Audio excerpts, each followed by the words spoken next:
El Nino is here this year, and it is a super El Nino. We Any see this special year. impact that El Nino, with this kind of degree that we are expecting it this year, what it will do to water? It used to rain. It used to start raining from 10th to 15th of June. Now Now, already it's even all. beginning of July, we had scarcity of water. It rained like cats and dogs for 5 days. We are always sending WhatsApp messages. Who would think that that also creates an impact on water and water utilization? One WhatsApp message sent, for example, right? It also takes a lot of water because it has to go to the server. The server needs to be cooled. Tell us a little bit more about groundwater, and for a lay person, what do you think BoreCharger does? So BoreCharger, as I said, basically it's able to recharge these borewells very quickly.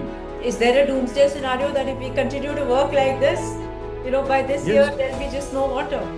Yes, certainly. By 2031, actually, World Resource Institute has said that 51% of groundwater abstraction structures in India are going to be facing tremendous challenge. 51%. And 2031 is not far away at all.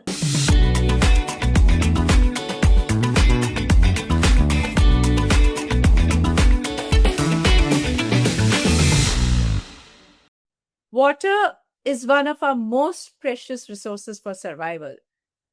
Therefore, whenever we face water shortage, our natural instinct is we look for more water. But my guest today asked a different question. What if the answer is not always about finding more water, but using what we have more efficiently? Rahul Bakare, along with a hydrogeologist, developed BoreCharger, an innovation that actually helps revive borewells, which we otherwise assume are dead, and helps in groundwater conservation. So let's hear the thinking behind this innovation, the journey, and what it can mean for water resource management in India. Rahul ji, welcome to my show. Thank you, Chanda ji, and it's really a privilege and nice really meeting you online. And again, thanks for hosting me on this program. So actually, my journey starts somewhere back in 1995, where basically I did my mechanical engineering from University of Pune, and then I went to US.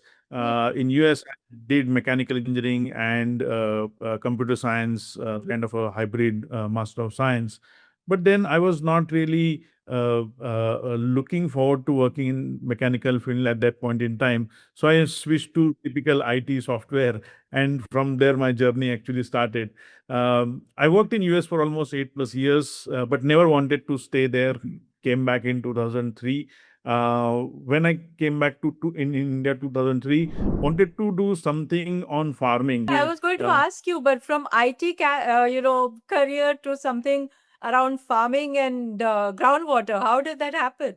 Correct. So when I did this, when I came back to India, I wanted to do something in farming. People call me stupid, right? Coming from US, doing software, IT, and directly getting into agriculture. So I decided to again work in software for 6 years. I worked in world's largest gaming company. I wanted to experiment with my life, and also wanted to add value to others in it one way or the other. So social development is something which came as a resounding answer, and I decided to move out of the system. I put my resume online, and I got a call from Mrs. Rohini Nilekani, who is wife of Nandan Nilekani, and she had started her own foundation called as Argyam Foundation in Bangalore. The motto of Argyam Foundation was safe and sustainable water for all. So while working at Argyam Foundation, I realized that groundwater is a major issue and hardly anybody is working on it. And invariably, almost 80%, 90% of India depends on groundwater and for its irrigation or even domestic water consumption. So we launched something called as a participatory groundwater management network, in which in different hydrogeological regimes, five to be precise, we developed 5 pilots. and we were able to generate tremendous amount of body of knowledge that what is groundwater, how we can involve community, how we can train community, how we can develop para professionals in groundwater, how we can map groundwater resources, develop water balance, etc., etc. So it was a fantastic body of knowledge. Tell us a little bit more about groundwater, and for a layperson, what do you think BoreCharger does? Because Sure. the general instinct is, okay, there are borewells. If the borewells dry out, junk that borewell, make a new borewell. But you're reviving borewells. Nobody thought so-called dead Correct. borewells can be revived. So what does BoreCharger do actually? So basically, so after my stint at Argan, I decided to again go back to farming. I did farming for 5+ years. I did my pomegranate farming near Pune. So that's where my whole thought process started. That then something needs to be done about water and groundwater. That too at scale, because in the NGO models, pilots never fail, but they never scale. And that's where I wanted to develop something which I'll be able to directly take it to an end customer and solve the problem of that customer, especially borewells, right? India has around officially 4.5 crore borewells, but unofficially that number is anywhere between 7 to 8 crore borewells, right? Okay. And through that we are abstracting groundwater at much faster rate than what nature can replenish, right?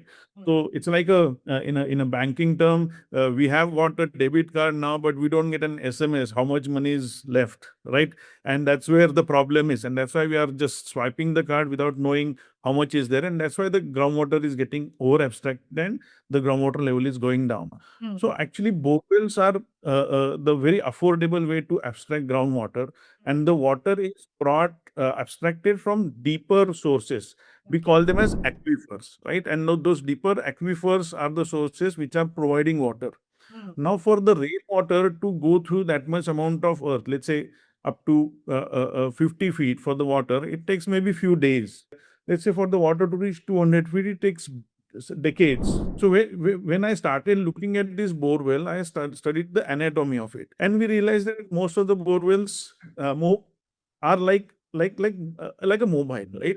See, mobile works on a charge which is provided by the battery, Right. and that battery will recharge every night, right? Similarly, borewells work on deeper water storages, and that storage is not a river or a stream; it's a intergranular spaces. Some small water amount of water can come slowly to the borewell.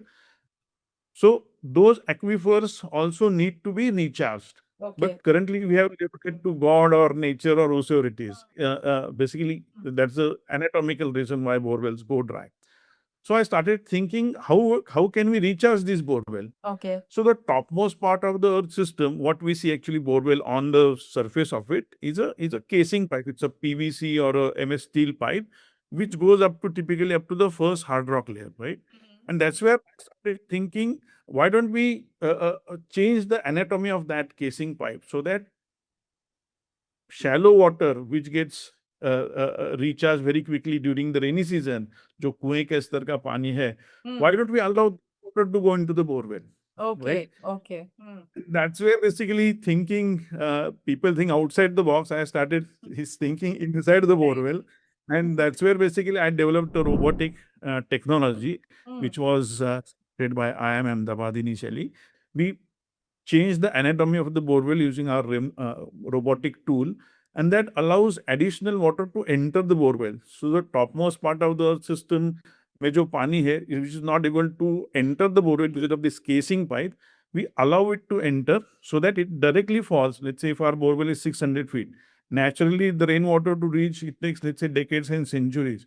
Here, every rainy season and even post rainy season, slowly this water goes in the borewell and directly falls within few seconds to 600 feet. Okay. And from those greater depths, we have taken crores of liters of water out.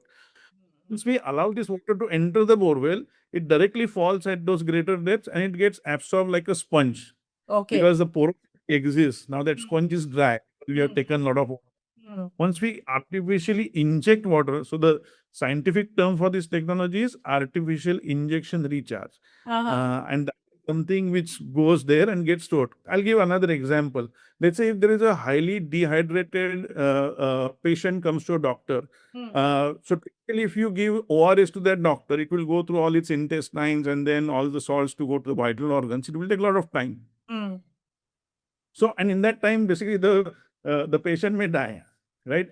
So that is the slow nature of natural recharge of the Okay. water source. Okay. Okay. But when a smart doctor, what he does, he takes one saline Yeah. and directly puts in his bloodstream, so it reaches Gets the body absorbed. very quickly. Hmm. Exactly, right. So Okay. this is the same kind of a thing where we artificially inject the water in the deeper aquifers, deeper sources where it gets stored, and that increases the water supply of bore wells by additional 1 to 6 more months. Anywhere between 4 lakh to 80 lakh liters of additional water goes in the bore well, and Uh-huh. that increases the production, quantity, quality, duration, anything and everything about the bore well. So Oh. what we believe is, why don't, again in a banking term again, why don't, so borewells, most of them have become an NPA, non-performing asset. Okay. So this additional uh, change in the anatomy of the borewell, we convert them into a performing asset again. I like the way you're drawing, a link between this and between your engineering concept and banking, and also between engineering and medical concept.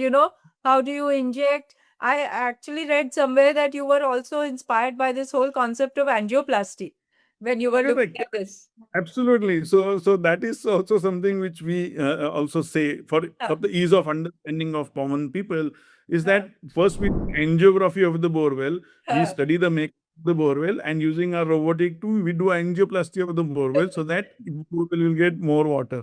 So Okay. that exactly That's what this which we use. very interesting. Yeah, so this kind of interesting analogy, I think this makes the technology very, very innovative.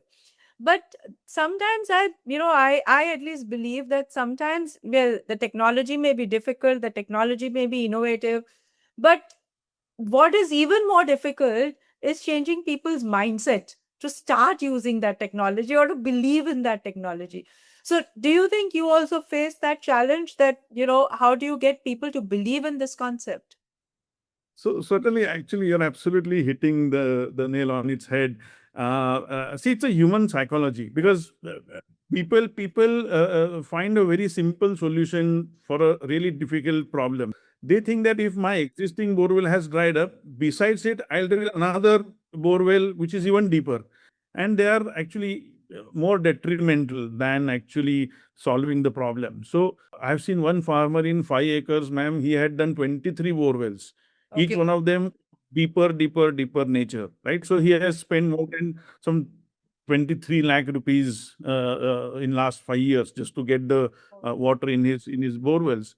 But he couldn't, because he was just going behind drilling more and more water and using for more water. So so BoreCharger, as I said, basically it's able to recharge these borewells very quickly. We have done then 8,000 borewells in India and in Africa as well. And we have created more than 4,000 crore liters of recharge every year through Hmm. these many borewells. And this has increased farmers' incomes. Farmers are able to take additional crops. We have done this for village hand pumps. Now, women don't have to walk far away places, Ah, 2-3 kilometers during summer. Their borewells have started yielding water even in summer, as a okay. matter of fact. Okay. And overall, we have seen tremendous impact on people and their Can you lives. can you share some stories, some heart-touching stories, maybe of a farmer, of a village, which actually, in front of your own eyes, you saw their lives changing, and you said, "Yeah, this is exactly, why I do what I do." I'll give you one classical example. There is a farmer called as Nabi Saab in North Karnataka. He had a 5 acres of mango orchard, and in summer his water level in his borewell used to go down drastically, and his mango fruit size used to be very small. The quality used to be bad because he hardly used to get 1 hour worth water in his borewell during the summer time, when actually the fruiting needs more water. And when we did our angioplasty in the borewell, immediately tremendous amount of water started coming in. Oh. And because of his water level, which was 450 feet in his borewell, within one day it came to 150 feet. His Hmm. borewell, which ran for only 1 hour per day, started running for almost 6 hours per day. Hmm. Because of that, his agriculture income, his mango orchard income increased by 85% in the first year itself. right? Like this, there are so many farmers who had abandoned some bore wells, and basically earlier they were not able to take sufficient output. Now they are able to do it. Some farmers also said that now we get water for even Rabbi, and even in summer we are taking a small crop of, let's say, half acre worth methi or coriander, which fetches lot of good value in the market because of the summer, and that's because of that their income and livelihood and lifestyle, everything has changed. I'll give you another example. There is a village in Marathwada, drought prone parts, where the village sarpanch told us that his village drinking water borewell used to give only half an hour every day worth water, because of which his village was not able to sustain. So in especially after March onwards, many of these people used to go to migrate to nearby towns or cities in search of water and employment both. So because of our intervention, the village drinking water borewell started yielding 4 hours in the first year, Okay. one monsoon, right?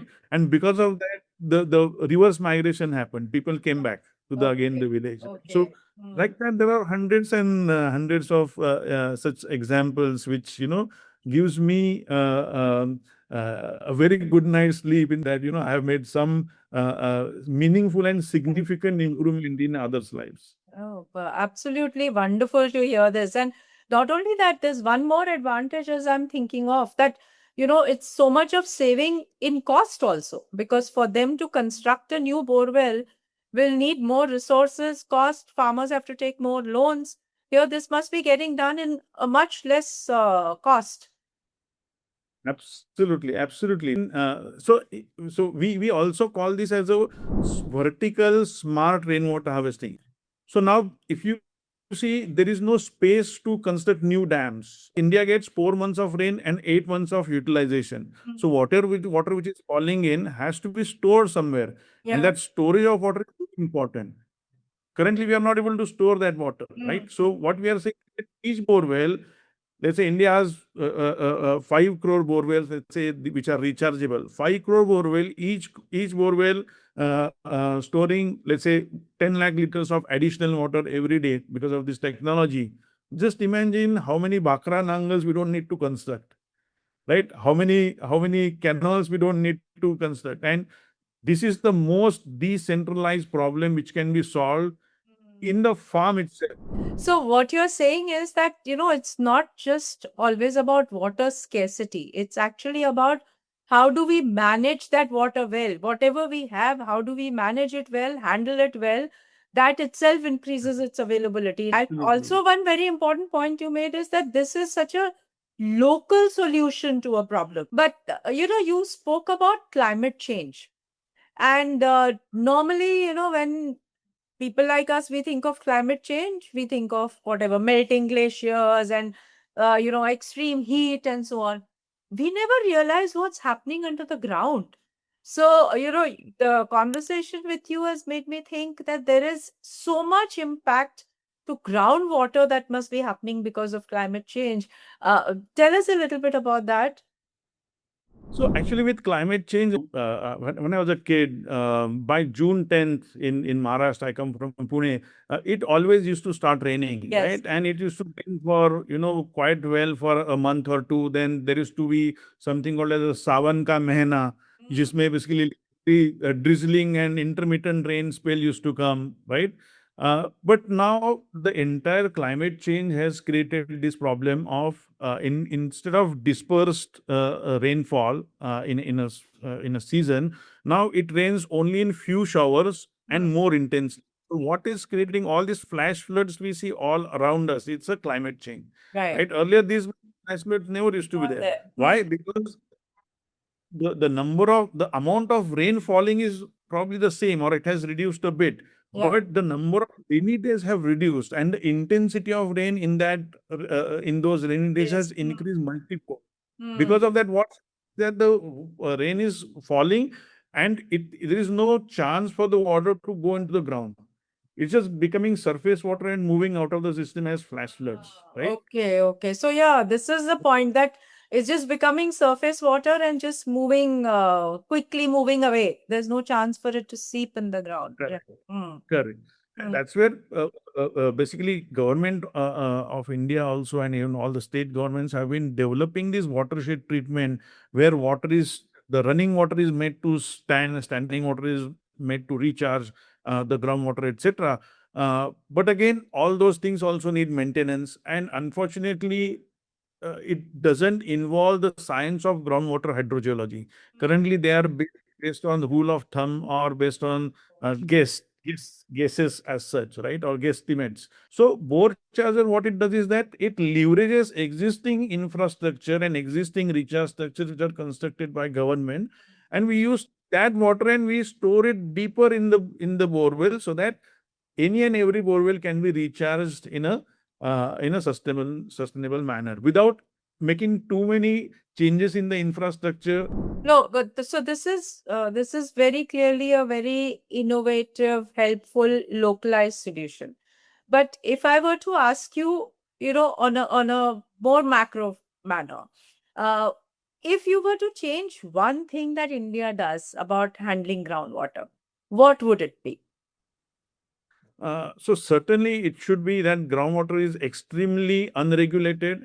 It Uh, is over abstracted. There is no measurement, which is very granular and frequent. In the Indian context, unfortunately, though 80-90% of India depends on groundwater, we don't produce groundwater experts. mm, That's why a partner had to go to Germany to study about groundwater, right? okay. So that's the problem. So, in my opinion, people are not aware of this science. Second of all, we don't use groundwater scientists or groundwater practitioners. Third is that there is no regulation, there is no measurement and understanding of groundwater anywhere and everywhere. And that's why basically, agar kisi ko, if somebody wants to drill a new borewell, he goes to a nariyal wala.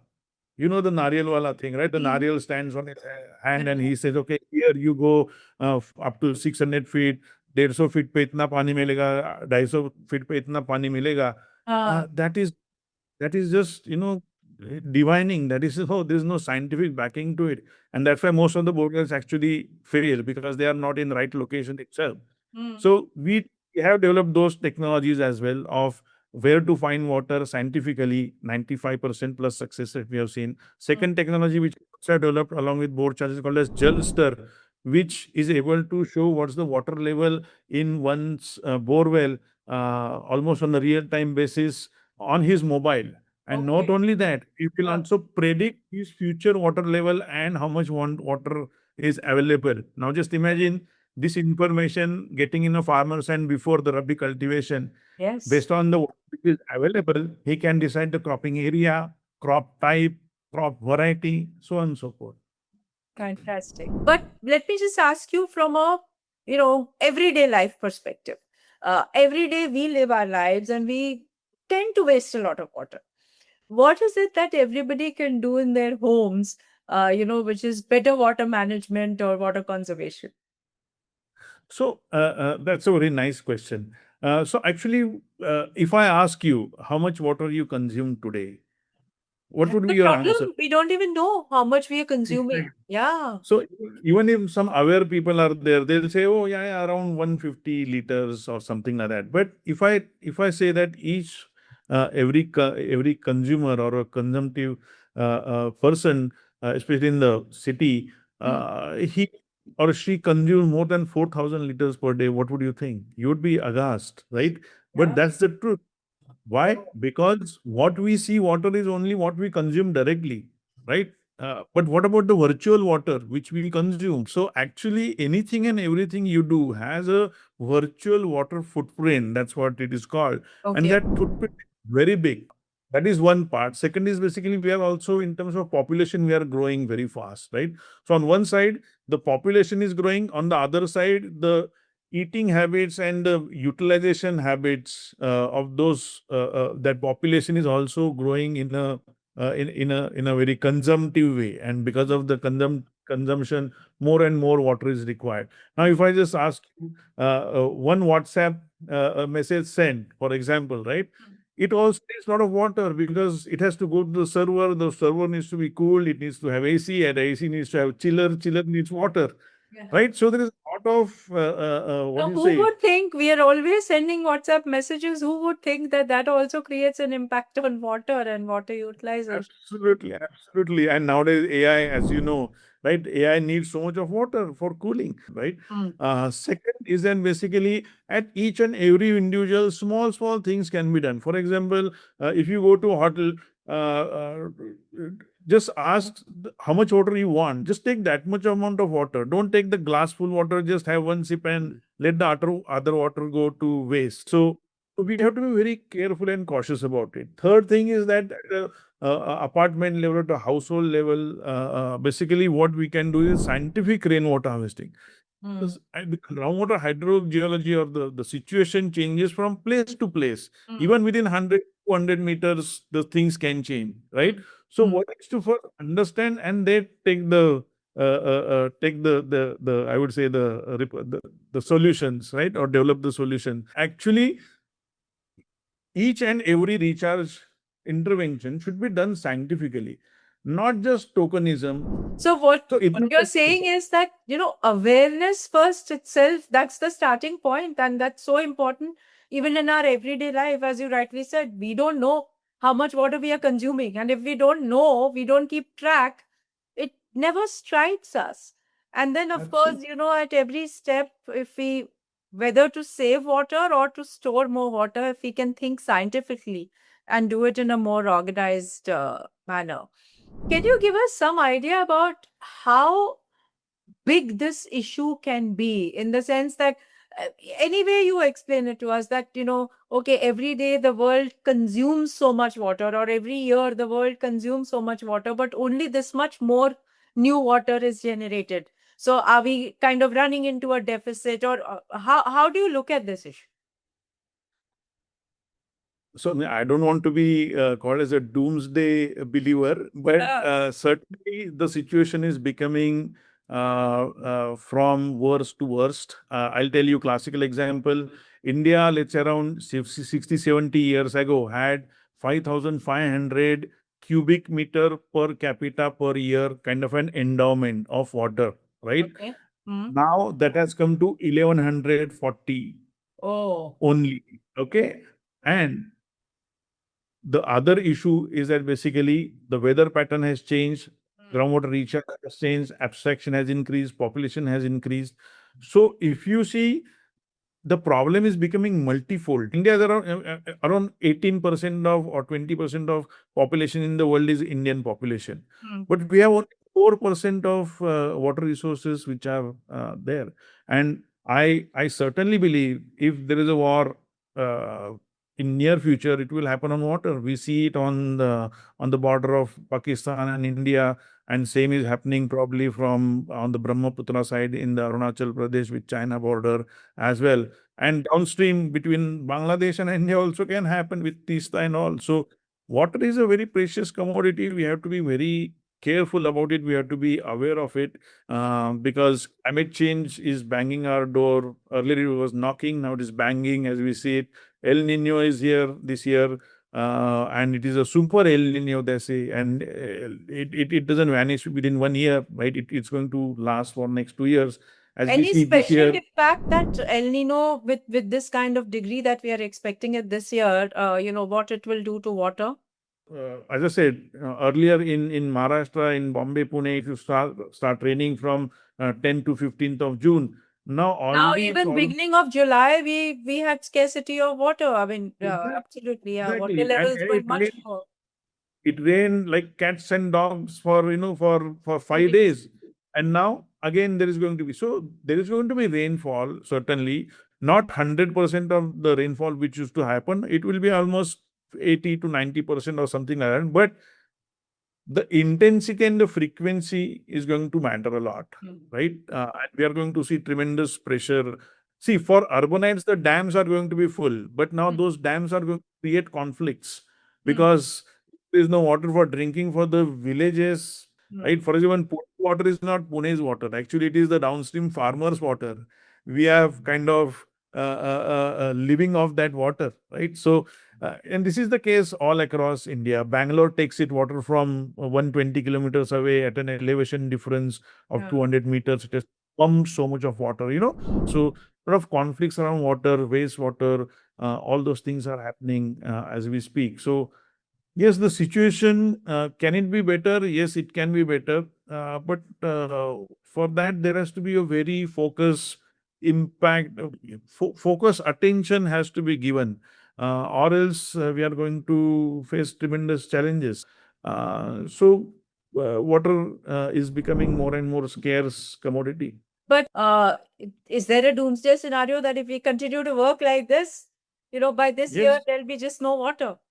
Yes, certainly. By 2031, actually, World Resource Institute has said that 51% of groundwater abstraction structures in India are going to be facing tremendous challenges. 51%, and it's 2031 is not far away at all. at all. And actually, NASA has proven that the gravitational field over North India changes because of groundwater abstraction. That much amount of water we are taking out every year. Okay. So there is a tremendous challenge in front of us, ahead of us, in terms of water and especially groundwater.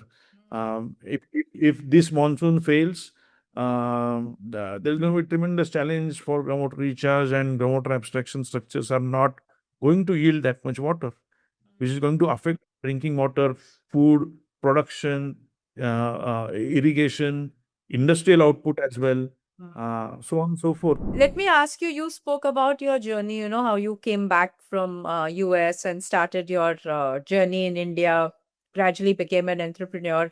You are in what I say climate tech. There's part of natural resources and part of technology. Uh, what do you think this journey taught you?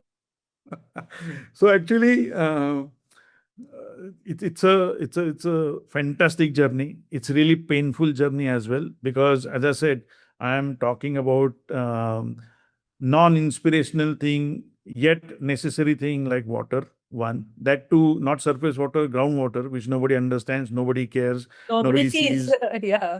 Exactly, right? So for me, the challenges had been tremendous in terms of selling these services, these things which are required, but we are not able to, kind of. So Make everybody asks people me, understand its requirement. Yeah. what is not just the resource issue, it's a behavior change issue, and no behavior change happens overnight, because every selling of a borewell, we have to start from awareness generation, right? So the customer acquisition cost, time, CAC itself is very high. So what I'm trying to say is that learning about people's psychology, learning about behavior change, learning about why things are the way they are, right? You see the entire behavioral psychology, behavioral economics, behavioral aspects of water, and that's where,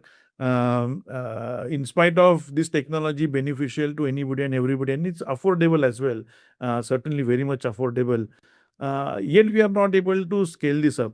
So there are these aspects which, which are very difficult. We have won many awards, national, international awards for this technology. Also, recently we won an award in G20 nations as the best agri-tech company in South Africa.